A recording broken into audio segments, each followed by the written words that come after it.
episode of Pretty Suited Podcast. I am your host, Lauren A., and I'm glad to be back. It is August. It is the first week of August, and summer is almost over, y'all. I don't know about y'all, but this summer has flown by so fast. I honestly, last time I checked, it was like around Memorial Day, and now all of a sudden, it's August and school is starting back for kids, or, just even the third quarter, type activities if you own a business. So, this year itself has zoomed by, but this this summer act like it needed somewhere to be. Like it has flown by. So, I'm excited that the fall is coming because I'm one of the ones that is in love with fall and the trees and the leaves and all that stuff like that. But I was like, dang, I didn't really get a chance to enjoy my summer for real.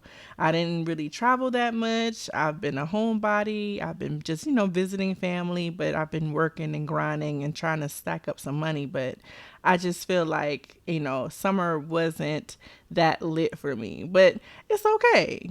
I'm not mad. I feel like, sometimes you don't always have that hot girl summer, especially if you have other goals in mind, because shoot, I have goals. I have, things I need to do. I have bills I need to pay off. So this summer has just been kind of chill for me. But I must say that I did get a chance to visit some family. As you know, I live in Atlanta, Georgia, so I was able to visit some family down near the coast and got a chance to go to some beaches and really, with my Aquarius self, connected. Everybody is not into the sun, moon, and the stars, and I get that. I get that the sun, moon, and stars can, turn people off when you start talking about your sign and, the connection and the spirit and the moon rocks and all that. But, but for me, I connect with a lot of those things, and I really understand the power and the impact that water has on the body. I had a cocktail. I was sitting near the water, just thinking about my intentions, thinking about the future, and then I'm watching families. I was with my little boo, at the time as well, and also. You see how I breeze past that, right? But yeah, just chilling at the beach. Okay. So if you feel like you out of whack, sit by the beach and I promise you, you'll feel a lot better. I promise you. Just let the ocean just speak to you and you'll feel better. So speaking of just feeling chill, today's topic on Pretty Suited is all about knowing the difference between toxicity and complacency. Okay. I think it's very relevant today because we are in a society where everybody has main character syndrome. Everybody has, if it ain't benefiting me in any kind of way, if it ain't doing this, if it ain't doing that, I'm removing myself, all that, right? We need to understand, is it boring or is it just not toxic? Let me just clarify what I'm saying. We all have an individual in our family, our friendship group, or even yourself, taking a look in the mirror, where if something just is just too good, too smooth, not all over the place, not, up in arms with, bumps and hills, that person will literally create that just to create some excitement in their life.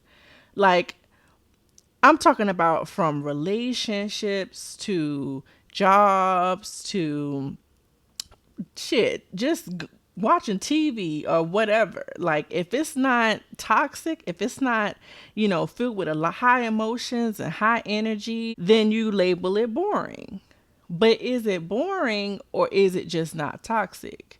And I want to delve into this because I think that your temperament has a lot to do with how you respond to emotion. You know what I'm saying? When I say temperament, I mean the household that you were raised in. Was everybody in that house high energy? Was everybody in that house yelling, screaming to get their point across, hitting, or were they, just very calm and chill and very communicative and very emotional? Or were they very, just withdrawn? Did they not express their feelings? Did they not, communicate how they felt? Was it very cold? Was it very silent when it came to communication? Because everybody's temperament is different based on how they grew up or their environment, the circumstances that they were placed in. So you take and you carry that temperament with you throughout your life in whatever capacity. You know what I'm saying? If you're communicating with your friends, some people may avoid confrontation because they had so much confrontation in the household. Or they may be high confrontational because that's just how they were able to be seen or got their point across in the household. You know what I'm saying?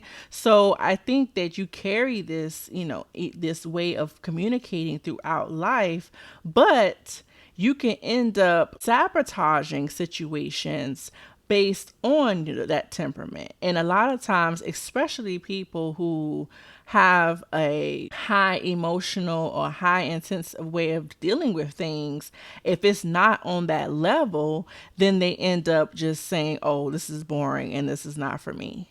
But it could be very healthy though. But you're running away from it because it's just not how you're used to responding. It's not how you're used to communicating. If you're dating someone and they are very like chill, like this is what needs to be done, this is my boundary, these are my boundaries, this is how I expect to be treated, all these things, right? If you're with somebody and they are very much, in an opposite way of how you communicate, you guys can bump heads, right? So I think that in this generation, especially when you have social media where, they play a large part in what you think is relationship goals. Take, for instance, the Ellises, right? I know you may or may not have heard of the Ellises, where you have Kadeen and what's his name? Deval Ellis, right? Very amazing couple, on screen. They are very, communicative. They love their sons. They are very much involved in their kids' lives. They are exposing them to great things. They have great ideologies that they're instilling in them. But one thing that I could say though is that household, you could tell with 4 boys, is very high intensity. You have 4 boys competing for the attention of not only the mother, but the father. And so with that much energy, and in that household where the father himself is just completely funny, like he's insane, right? He loves upon his wife. He's very, verbal about that, very open about that. And a lot of times you can look on something like that and be like, man, I need my household to look like that. I need my relationship to look like that. But that might just work for them. And if you are a type person who you may not like somebody who's always in your face, very, affectionate, very communicative or boisterous about what they want and how they want it, then you can consider what they have to be very toxic. But it's like, no, that's what works for them. And that's how they are able to communicate in a way that's effective for their household. So I just wanted to bring that up. And I just wanted to bring up some definitions here, right? We want to bring up some definitions. Let's bring some facts into, because these words, they're used interchangeably and sometimes it's just not appropriate, right? It's not how we should be saying them. So the definition of boring based on the Webster's dictionary is not interested, tedious, and dull, right? So if something is not interesting, that's very subjective, right? Because what you may find interesting is not what I may find interesting. It could be 2 different things. So that's subjective. Tedious means like it's, ongoing repetitiveness, right? And then you have dull, which is usually the opposite of sharp. And sharp is usually full of life and everything like that, versus dull is like very blunt and, not full of life. So you have not interesting, tedious, and dull. If you're describing something like that, then yes, it is boring. But none of those words that I said was the opposite of what toxic is, right? None of the words that I said describes a healthy relationship. So if your person is not, just rah rah rah rah in your face yelling or making a big deal out of everything, then that's not necessarily tedious or dull. That's just common communication. But you're perceiving it to be well, you're not perceiving it to be healthy because you want the total opposite end of the spectrum, and that's not right. The difference between boring and discontent, you see, is discontent means unpurposeful and unsatisfied. You see, that's why I think we need to really look at these words, is because I really think people, instead of saying boring, something's boring, they are discontent with it. Because if you're discontent with it, that means you're not satisfied with it. So regardless of how it presents itself, you're not satisfied with that presentation. So if that prompts you to leave, then so be it, right? But that person wasn't boring, or that situation wasn't boring. So I think that these words can not only just be applied to relationships, but I really think that it can be applied to every area of your life, right? So if you're at work and you're like, oh my gosh, I'm doing the same task every day. It's not, helping me grow. I'm not learning anything new. There's no office activities. Nobody talks to each other. Stuff like that. Now, I would consider that more boring because, again, it's tedious, right? With the repetitive work. It's dull because there's nothing exciting about the job. And it's not interesting to you because you're not growing and you're not learning. So I would describe something like that as maybe boring. But if the job that you're doing is filled with things that stretch you, that tries to incorporate different activities and things like that, but you just don't go, or you just feel overwhelmed with it and you're not interested in it, then that is discontent. You're not content with the job, so you want to leave. Not the job is boring. Okay? You can be discontent with something and not be bored by it. And so I had to learn this because I feel like for me, healthcare at some point was getting very tedious, very dull, and I wasn't becoming interested in it. I wasn't interested as I was. So to me, healthcare was being boring. But what I grew to understand is that with healthcare, with a field like healthcare, you can literally delve into several different specialties, interests, and things like that, that is still within the healthcare umbrella, but you can kind of, cross different sectors and find something interesting to you. And then in that sense, become less discontent with where you are and grow into another area.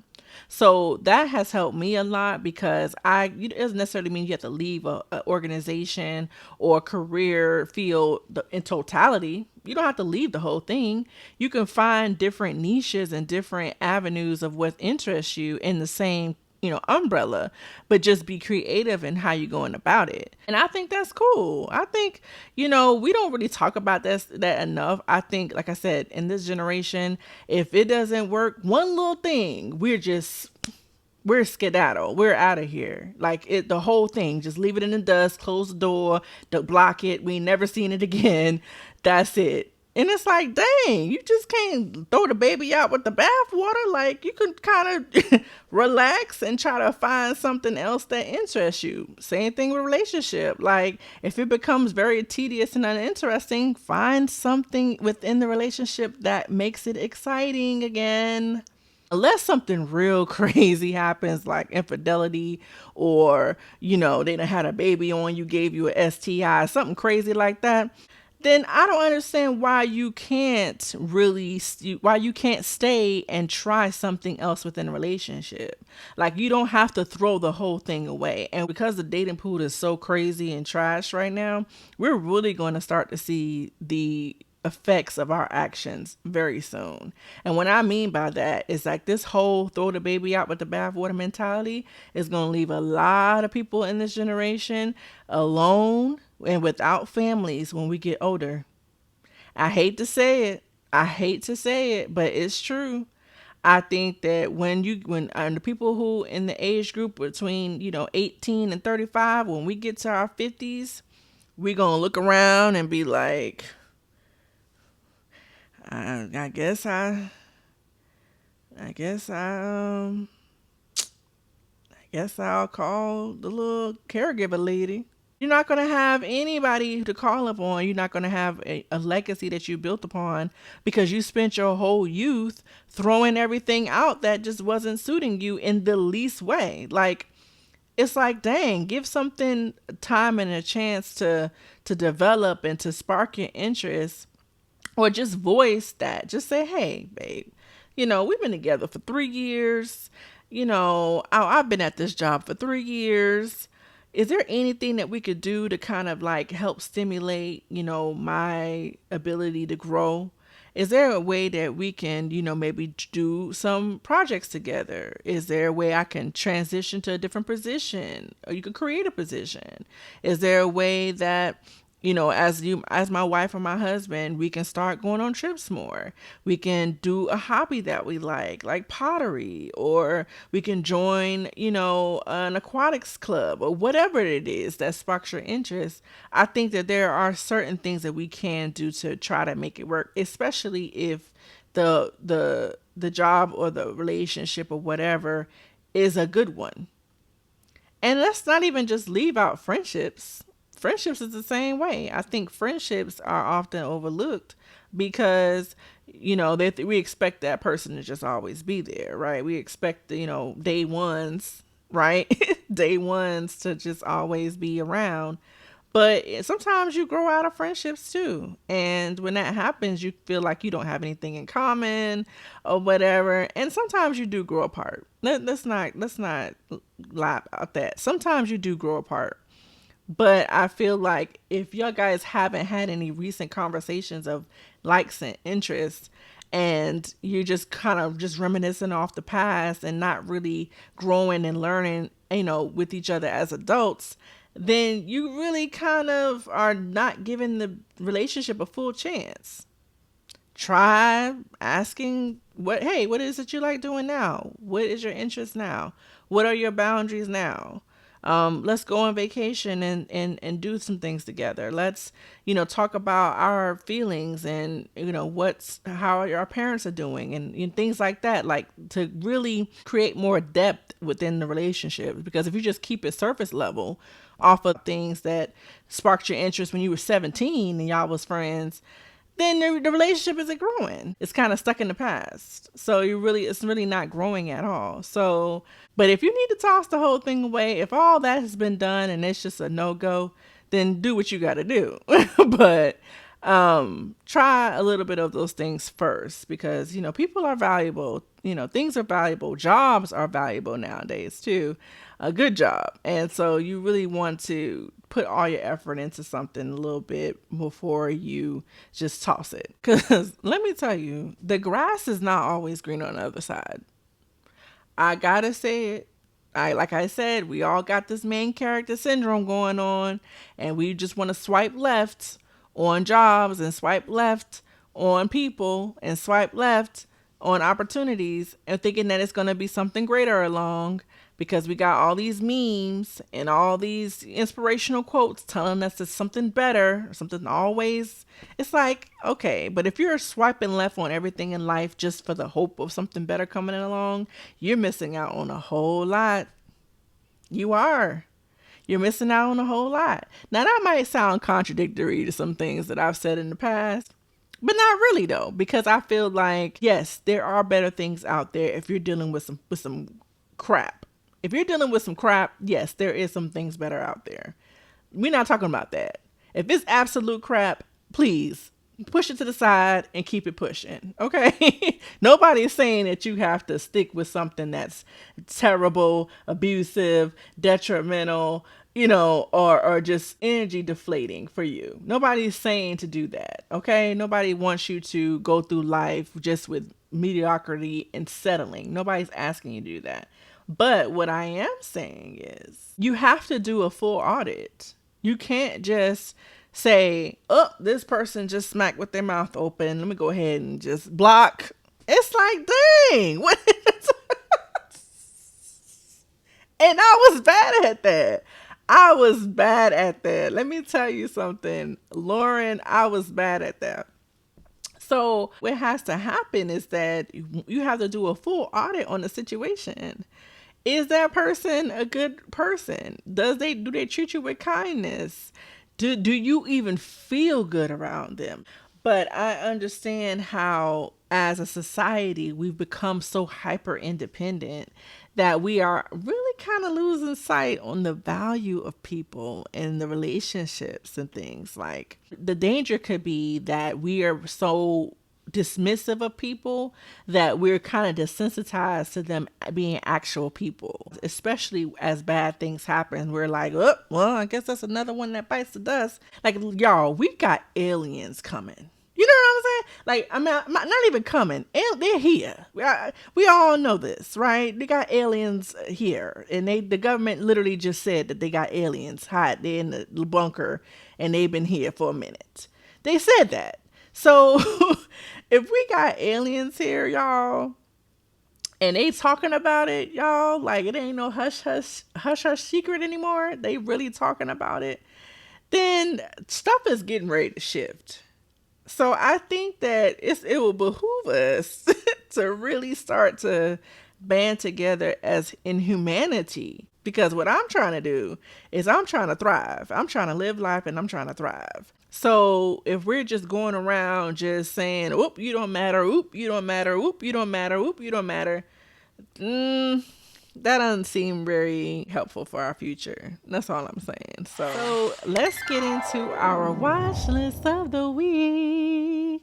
This watch list of the week this week is a little bit different because I first want to talk about what's happening in Hollywood right now. You know, we are going to have a real drought when it comes to good quality television because the Screen Actors Guild Union is on a strike, as well as the Writers Guild of America. So people who are involved in your favorite TV shows and movies and everything like that, they are striking. And that includes writers, that includes actors, that includes, you know, people who work on set. And it's just going to have a major effect on, you know, our entertainment industry. And while you could be selfish and say, you know, y'all need to get it together so we can, you know, my favorite show could come back out, that's not necessarily the stand-up thing to do because unfortunately these people need to earn a living, and what they're arguing about is not necessarily they're not just getting paid enough money, even though there's only a small percent of the people who are making these movies. There's only a small percent of those people who are actually making really good money. Everybody else is getting peanuts, like everybody else is getting the bare minimum, but a lot of times they're not even getting that. They're not even getting the bare minimum. They're not even getting a livable wage to where they're not, you know, scraping and scrapping for the next role. Like if there's a $200 million movie that, you know, was being made and they went to the box office and got that back plus more, guess who got most of that money? It wasn't the background. It wasn't the actors. It wasn't the writers. It dang sure wasn't the writers. But it was probably the director and the producer who got that money back. So, these people are sick and tired. And then also too, with AI coming in, and we've all heard about AI. We all heard about the dangers and what they got going on and how it's literally cutting the legs up underneath people because you're able to create a screenplay based off of, you know, typing in something in Chat GPT, and it's just cutting people out of the pot. You know what I'm saying? So with AI into play, these people are really, you know, don't have much job security. So they're like, you know what? You want to cut us out completely? Then we're not gonna do anything. And kudos to them for standing up for themselves, honestly, because with streaming and AI and things like that that's happening, a lot of people are feeling it in their pockets, and a lot of jobs are going to be lost in the next few years. And even just creativity is going to be at a loss, where original shows are going out the window. and just the quality of television and movies are just going to change. And so you end up with this void and just kind of microwave way of doing things, and it's void of really human introspection. Is more about just developing something for algorithm or whatever. And so unfortunately that's just going to leave people, without good entertainment. So kudos to them for standing up for themselves and doing what's right for the industry. And if it works, that'll be wonderful. If they come to an agreement when it comes to the streaming and things like that and putting money in their pockets. But if not, then oof, you better stack up on your DVDs and VHS tapes. Better run that season back on Netflix because it ain't coming back. So but speaking of Netflix, I did see a show over the weekend that was kind of interesting because, again, we're talking about the powers that be and how things are changing and how, folks are starting to become aware of what's really going on. And this week I saw they cloned Tyrone on Netflix.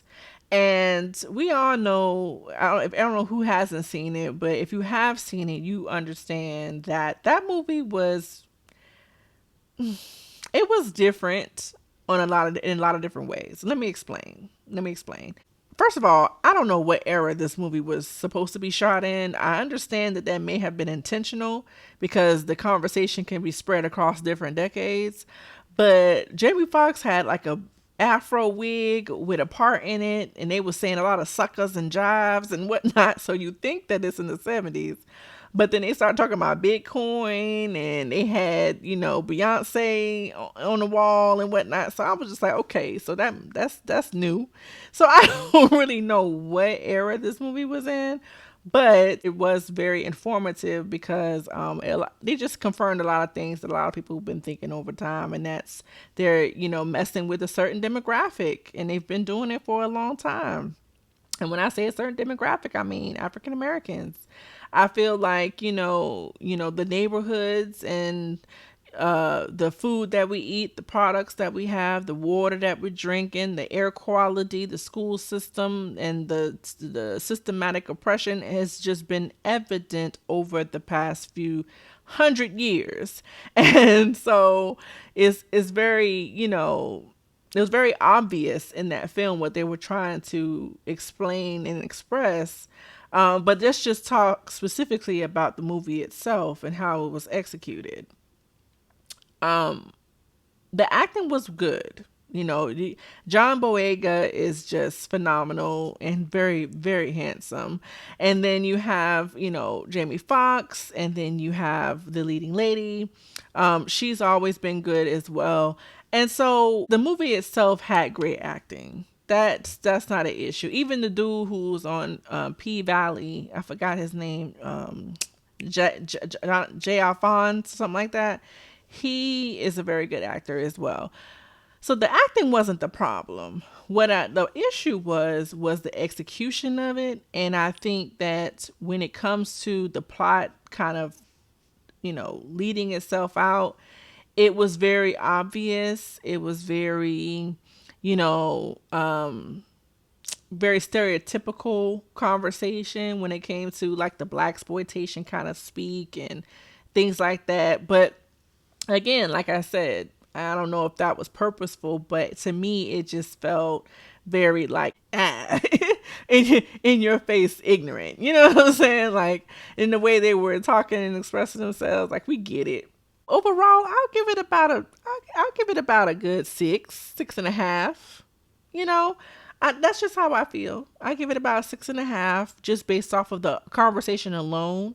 Is very necessary because some people just need to see it in their face. Some people just need to see, hey, this is what's going on in your face, and they might just need to break down a little bit to the basic level versus in some high, intelligent conversation. They might miss it.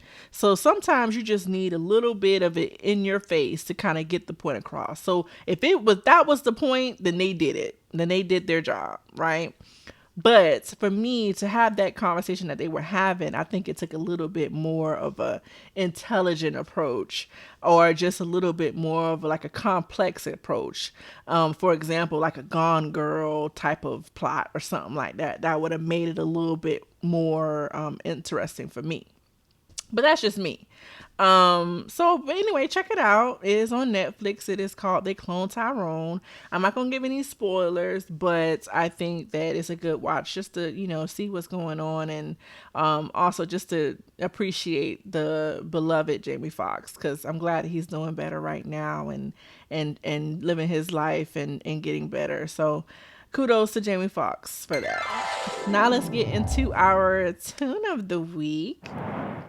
So this week's tune of the week is about a song. So I have been listening to a few songs.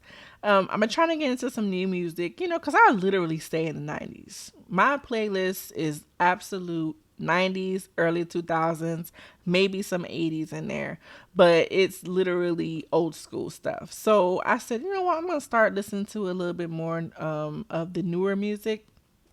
And right now, Afro beats and Afro soca and things like that are really in my playlist right now because they make me feel good.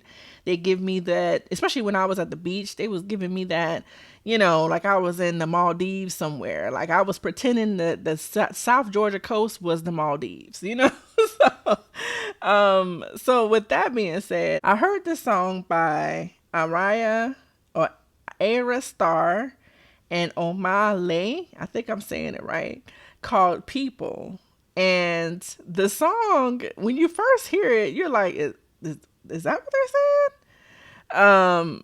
They're basically saying, I've been drinking more alcohol for the past 5 days. Did you check on me? Now, the song is basically a cry for help at this point. Now, I know I just said that they made me feel good. But the beat makes you feel good. But the words is real, because in today's society, there's a lot of alcoholics. There's a lot of people who are using vices to make them feel better. And it's kind of just, shrugged on like, okay, well, she getting drunk or he getting high all the time, blah, blah, blah, it's whatever. But it's like, no, a lot of times these things are a cry for help. And this song, although it just, makes you jig a little bit, the words were pretty heavy because it was like, we live in this party culture. Think something has happened to me and I'm just trying to drown out my sorrows. Did you check on me? Are you a real friend? And, I really enjoyed the song just because of it makes you think, and, and it also has a good tune, but it makes you think, so check that out. It is Ira Star and Omale, called People. Very summertime vibe, very, chill vibe, but it makes you think.